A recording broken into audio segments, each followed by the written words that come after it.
Dios les bendiga, mis amados hermanos. Les habla su hermana Lolín Ramírez de la Iglesia Cristiana Hispana, Discípulos de Cristo, de la ciudad de Castleberry, Florida, que pastorea el reverendo Héctor Santiago. Esta lección que estamos estudiando en el día de hoy es la número 24 de la revista El Discípulo, Fortaleza en medio de las crisis. Segunda de Corintios 12, del 1 al 10, es nuestra lectura bíblica de hoy. El texto áureo es: y me ha dicho, bástate mi gracia, porque mi poder se perfecciona en la debilidad. Por tanto, de buena gana me gloriaré más bien en mis debilidades, para que repose sobre mí el poder de Cristo. Eso lo dijo el apóstol Pablo.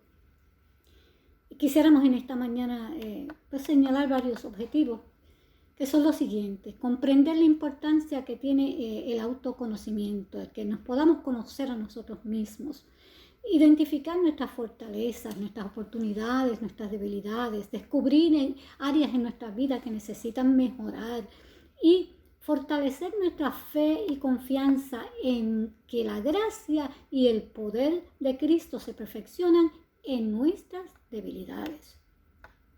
La lección de la semana pasada hablaba de la necesidad que tenemos de ser renovados, cambiados para poder brillar por la luz de Cristo a pesar de nuestras crisis. Hablamos de la necesidad de expresar o articular nuestra fe y afirmar nuestra identidad cristiana. Y hablamos de la necesidad de identificar los aspectos de nuestra vida que necesitan ser cambiados. Decíamos que es necesario mantener nuestra mirada hacia arriba, hacia lo eterno, en vez de hacia lo temporero, porque lo temporero es pasajero. Y estas cosas, pues, vamos a poderlas superar en el nombre del Señor. Así es que aprendimos que Dios nunca nos deja durante nuestras crisis, más bien nos consuela, nos acompaña y está con nosotros siempre.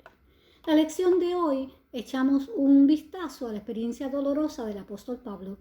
Él escribe a los Corintios porque ha sufrido desprecio por parte de la iglesia de Corintios. Esta experiencia ha sido dolorosa no solamente emocional, sino física. Si usted ha experimentado alguna vez lo que es la burla, el desprecio, la traición por parte de aquellas personas a quienes usted estimaba y quienes usted les había hecho bien, usted puede conectarse con la experiencia del apóstol Pablo. Usted puede entender que Pablo tenga la necesidad de defenderse sobre esas acusaciones que le hacen y de aclarar ciertas cosas para defender su reputación. Después de todo, para Pablo, estas personas quienes quieren hacerle tanto daño son hermanos en la fe. Pablo fue el fundador de esa iglesia en la ciudad de Corinto y estos son líderes, maestros, falsos maestros que están buscando sus propios intereses, pero quieren desacreditar el ministerio de Pablo.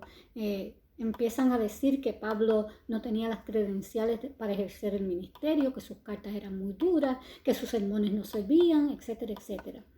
Y Pablo se siente humillado y siente la necesidad de defenderse. No solo defiende su carácter personal, sino que defiende el evangelio y defiende la iglesia. Pero podemos observar en la primera carta a los Corintios lo abatido que Pablo se siente cuando en esa primera carta utiliza un poco lo que es el sarcasmo, cuando compara el ser ministro con ser un gladiador y que su sufrimiento es un espectáculo que divierte a las masas. Si usted se acuerda de su historia, los gladiadores eran combatientes armados que entretenían a su audiencia combatiendo contra otros gladiadores o inclusive con bestias salvajes en el Coliseo romano. Pablo se siente como un gladiador utilizado para entretener. Sin embargo, sus heridas son reales. En segunda de Corintios, Pablo enumera los padecimientos que ha sufrido por amor al Señor. Si bien recordamos que el Señor le dijo a Ananías en Hechos 9, que él le mostraría a Pablo lo mucho que tendría que padecer por su causa, por causa del Evangelio. Así que de entrada Pablo sabía lo que le esperaba. Era un camino de sufrimiento. Él lo conocía su llamado, se conocía. A nosotros también el Señor nos ha advertido que en el mundo tendremos aflicción. Pero confiad porque yo he vencido al mundo. Así que tampoco a nosotros nos coge por sorpresa que vayamos a sufrir, porque esa es parte de este camino que hemos emprendido. La aflicción entonces no nos toma por sorpresa. Hemos sido advertidos, aun cuando nos sobrevienen las pruebas, muchas veces nos sorprendemos, ¿verdad? Así que nos haría bien, yo creo, estudiar esa lista del apóstol Pablo sobre sus sufrimientos.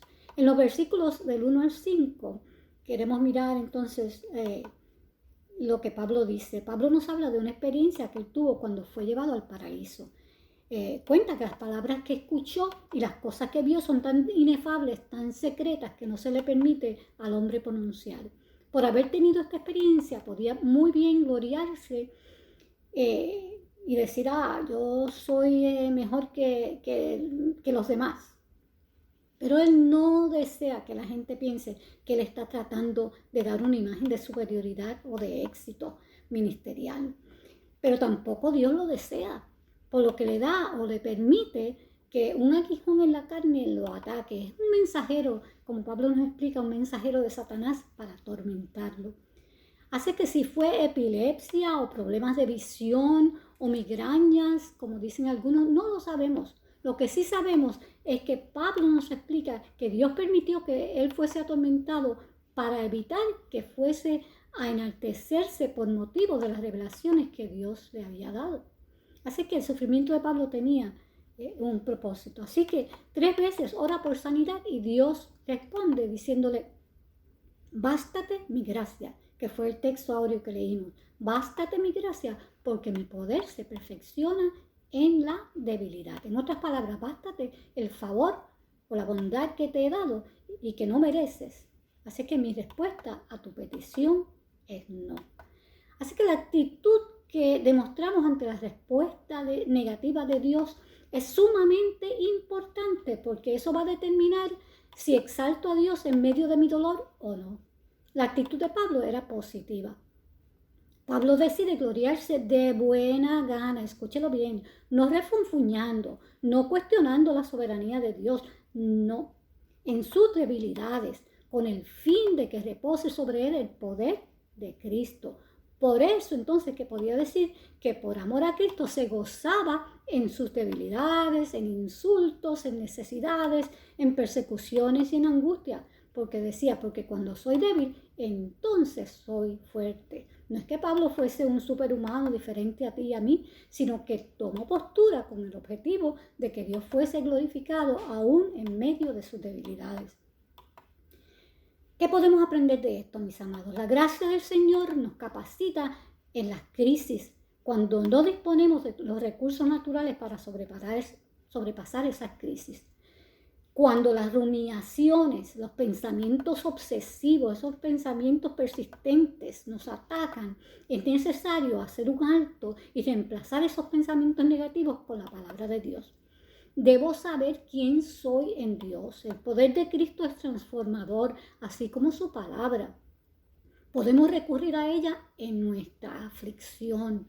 Podemos recurrir a la oración. Allí encontramos consuelo y fuerza para seguir.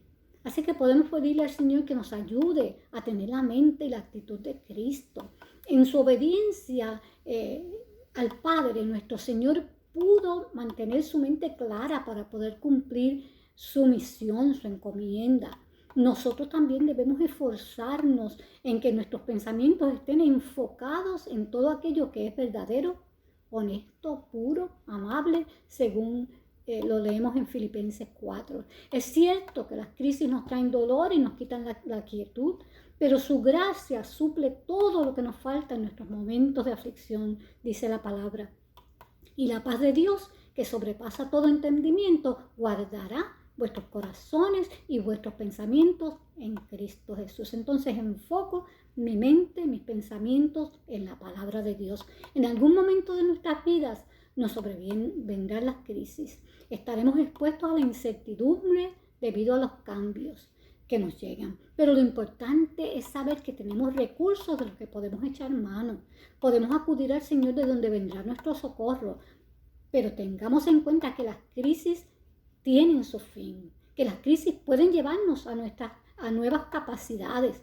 Puedo aprender cosas en medio de mi momento de crisis. La diferencia lo hará las estrategias que utilicemos para afrontarlas. De sentir que no se pueden afrontar, es importante que busquemos entonces a alguien, ayuda profesional que nos ayude a dilucidar esas cosas. Así que el Señor ha prometido estar con su pueblo.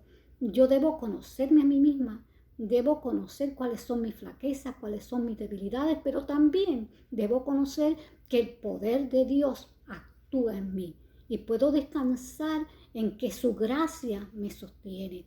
El Señor nos dice en el día de hoy que hay fortaleza en medio de las crisis si nosotros adoptamos una actitud correcta y nos acercamos al Señor confiados, como lo hizo Pablo, de que a pesar de todo lo que estaba pasando, el Señor estaba en control de su vida, el Señor lo guiaría en el sendero de la vida hasta que Él fuese a estar con Él. Así que esa debe ser nuestra confianza, que mientras estemos aquí pasaremos crisis, pero el Señor nos promete darnos fuerzas en medio de las crisis.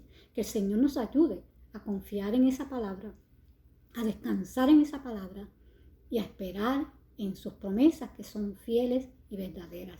Bástate mi gracia, porque mi poder se manifiesta ¿en dónde? En medio y se perfecciona en medio de mis debilidades. Dios nos bendiga, Dios nos guarde. Amén.